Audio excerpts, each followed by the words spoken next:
A nossa telespectadora Cláudia ligou novamente e ela quer que a gente responda de uma forma mais ampla aquela questão que ela falou, ela do marido, né, que disse que essa não atraiu, foi junto com a outra, né, da mãe lá, que o marido disse que não atraiu, mas ela decidiu continuar com ele e ela não sabe o que fazer nesse caso. A primeira coisa é o seguinte, como ela não tem, pelo que ela colocou, parece que ela não tem certeza do fato. Então, existem duas coisas que a gente tem que tomar cuidado. Eu falo que existe o ciúmes real e o irreal. O ciúmes real é quando alguém te dá margem para desconfiar dele. O ciúmes irreal é quando você tem uma insegurança e desconfia do outro. Em muitos casos, as pessoas acham que o outro está traindo sem que ele realmente esteja. Como ela não tem certeza, ela vai... O negócio é ela dar um crédito de confiança para ela e caminhar para frente. E vamos esperar que Deus mostre ou que alguma coisa aconteça. Se aquilo aconteceu e ela um dia vier a saber, é uma coisa. Mas se ele diz que não e ela não tem como provar, ela quer continuar, ela pode continuar. Vamos imaginar a hipótese de que ele tenha feito e que depois ele mude de atitude. Talvez isso nunca mais aconteça. Vamos imaginar a hipótese que isso não tenha acontecido e ela pode querer acabar com um relacionamento que ela também não tem certeza que ele aconteceu. E mesmo que tivesse havido uma traição, que traição é uma coisa que eu falo que não é um recurso válido, você não tem justificativa para ele, mas em alguns casos as pessoas traem, mudam a atitude e produzem o fruto digno do arrependimento e mudam consideravelmente. Se a pessoa traiu, ela vai ter que esperar 2, 3 anos para que a pessoa traída volte a confiar nela a partir da mudança de atitude dela. Se o marido dela continuar agindo de uma forma que ele a conhece, que é a forma padrão, adequada dos horários das pessoas, né? Porque a traição muitas vezes sai da rotina. As pessoas, a gente tem uma rotina, uma hora de chegar, uma hora de sair. Quem conhece a gente sabe. Se a pessoa está traindo, ela muda esses horários. Claro que eles podem mudar por outros fatores adequados, mas muitas vezes as pessoas começam a... nem toda mudança de horário significa isso.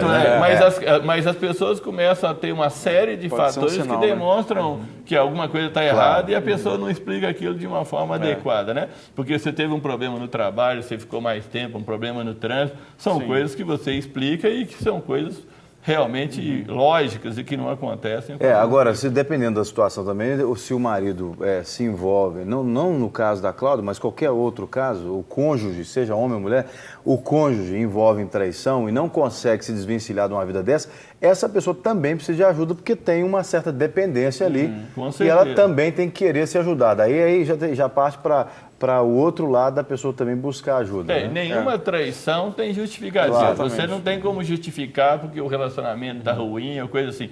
Trabalhe o relacionamento. A oportunidade não faz o ladrão. O ladrão aproveita a oportunidade. Nem todo mundo que tiver uma oportunidade de roubar alguma coisa vai roubar. Então não tem justificativa para isso. É uma questão da pessoa e pronto. Agora, ela continua no relacionamento. Se ela for crente, ela vai orar a Deus e pedir a Deus para, se tiver alguma coisa para ser mostrada, ela quiser que Deus mostre, ou se não, que Deus trabalhe no coração dela para ela seguir. Sim, nós temos uma outra participação, a produção me corrija se eu esquecer alguma informação. A Sheila, de Belo Horizonte, ela ligou para cá e ela se identificou muito com a fala que foi dita aqui sobre a questão da idade psicológica. Ela disse que, cronologicamente falando, ela tem 40 anos de idade, mas que ela sofreu uma situação, e emocionalmente, espiritualmente, ela é adolescente, porque ela sofreu uma situação na adolescência, e ela faz um acompanhamento psicológico com o profissional, mas ela ainda não consegue chegar nessa maturidade, né? E ela quer orientação acerca disso. Tem que saber o conteúdo psicológico que atrapalha ela e tem que trabalhar. Eu falo que uma coisa importante que a gente tem que fazer em terapia, toda terapia você tem que voltar lá na infância, você tem que retrabalhar aqueles conceitos, porque a criança normalmente ela tem uma visão. A racionalidade da criança é muito curta. Muito curta. Por isso que dá problema psicológico. Por isso que os problemas psicológicos são praticamente na infância.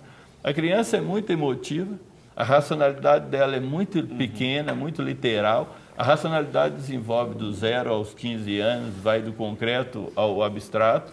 A criança pequena, quando ela está diante de uma situação que a angustia, ela simplesmente deleta aquilo da consciência, o famoso não sei, não quero saber e tem raiva de quem sabe.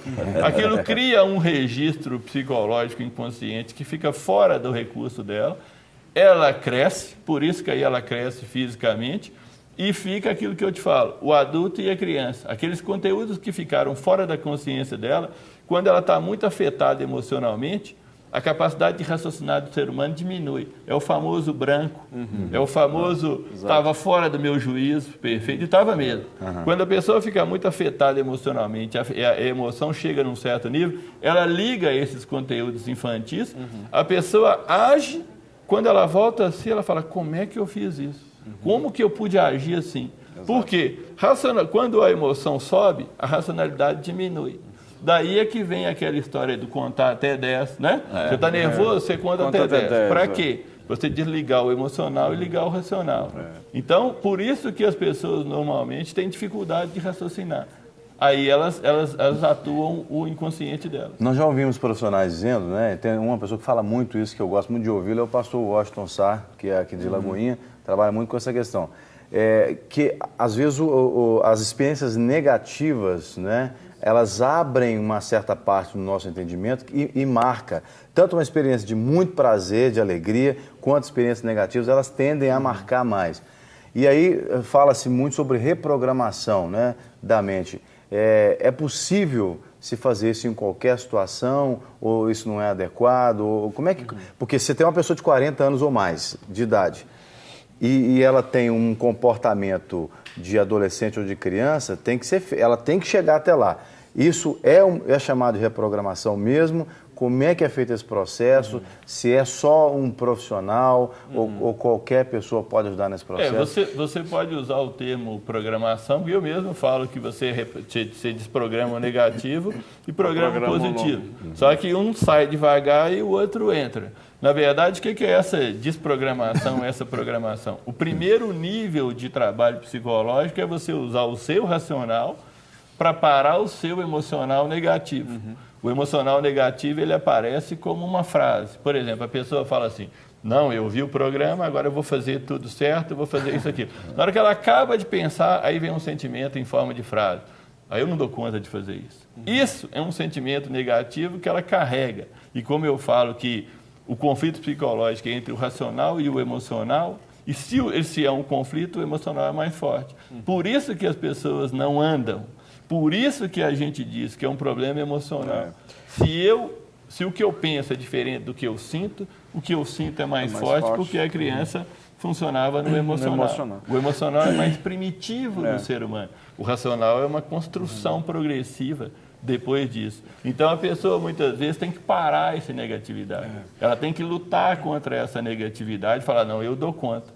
E uma coisa que eu sempre falo, e eu já falei algumas vezes, você não nasceu assim, você cresceu assim e não precisa ser assim. 70% do que o ser humano é absorvido depois que você nasceu. Por isso existe psicologia, por isso muda, por isso reprograma. Se o ser humano tivesse um nível de programação genética como tem os animais, de 90% a 100% em muitos casos, você não teria o que mudar. Por isso o ser humano é muito diversificado. Por isso os comportamentos são diversificados. Por isso, isso são conceitos. Você tem que reconceituar muita coisa. Você tem que mudar isso. Mas no fundo do coração, você acreditar que você pode mudar. O que eu quero que as pessoas entendam é que elas não nasceram assim, cresceram assim e não precisa ser assim. Dá trabalho para mudar? Sim, dá trabalho para mudar. Vale a pena? Vale a pena. Eu tenho já tive cliente até de 60 anos de idade ou mais. Aí a pessoa fala, nessa altura da minha vida, o que eu vou fazer? Eu falo, você vai melhorar a sua qualidade de vida, independente de quantos anos você for viver. E a pessoa vive mais tranquila, ela vive melhor, ela aprende a lidar melhor com as coisas. É você saber lidar, que você não vai poder controlar tudo. As pessoas sofrem. Na verdade, é aí que ela passa a viver. Né? Aí ela passa a viver com por isso da importância da gente fazer um trabalho conjugado com um profissional da psicologia e com a área de cura interior. Né? Porque esses casos, aliado ao que o Dr. Dalto falou, a gente faz o trabalho trabalhando o emocional da pessoa e, às vezes, essa questão, ou ela foi traumática, né? e que infantilizou o emocional da pessoa, ou seja, não avançou, não amadureceu, né? Ou muitas vezes casos de superproteção, né? Superproteção dos pais, onde tenta, de uma certa forma, evitar que os filhos sofram, talvez, algumas realidades que os pais enfrentaram. Então, esse excesso de proteção, na realidade, em vez de ajudar, acaba trazendo dificuldades, né, para os filhos, porque não prepara os filhos para enfrentar a lida da vida. E na lida da vida nunca vai ser somente flores. Vão ter momentos de embates, de situações de desesperança, momentos de decepção com pessoas, obstáculos. São naturais na vida. O que você falou é muito interessante, pastor Rogério, porque às vezes a gente fala muito para a pessoa que foi vitimada, não é? Nesse processo de amadurecimento ou de não amadurecimento, mas a gente pode também trazer uma palavra para aqueles que têm condições de influenciar outras pessoas, inclusive crianças, inclusive filhos, talvez um pai, uma mãe, talvez um professor, uma professora que lida com crianças ali no contexto da escola, outro, quem sabe, na igreja, né? Para que as pessoas errem menos e tem entendimento e aprisionem menos essas pessoas ou atrapalhem menos essas pessoas. As valorizem, mostrem para elas que elas são um ser humano igual a todo mundo, elas não são menores do que ninguém. Se elas não tiveram aquela oportunidade, seja social, psicológica, o que for, elas podem melhorar e acreditar no outro e valorizar o outro para que ele faça isso. Agora, uma coisa importante, todo começo de mudança é difícil. Claro. Por isso que as pessoas param. O começo é mais difícil. Se você tem pequenos progressos, mas se você entender o progresso, o que eu testo numa pessoa em primeiro lugar? Eu estou conversando com ela, eu vou entender a situação dela, vou tentar entender como é que ela faz e vou mostrar para ela as possibilidades que ela tem. Aí ela vai embora. Na próxima sessão ela volta. Eu quero entender o que ele deu conta de fazer. Normalmente eu não espero que ele faça tudo, porque se ele fizesse tudo ele estava melhor. Muitas vezes algumas pessoas conseguem absorver isso rápido. Algumas voltam e ficam chateadas porque elas não conseguiram fazer tudo. Mas elas esquecem que muitas vezes elas conseguiram fazer um pouquinho. E esse pouquinho mostra a capacidade dela mudar. Eu tenho que mostrar para ela que ela teve um pequeno progresso, para ela entender que aquilo é um progresso. Só que à medida que ela vai começando de pequenos progressos, ela cresce. É a representação que eu faço de uma bola de neve descendo uma montanha.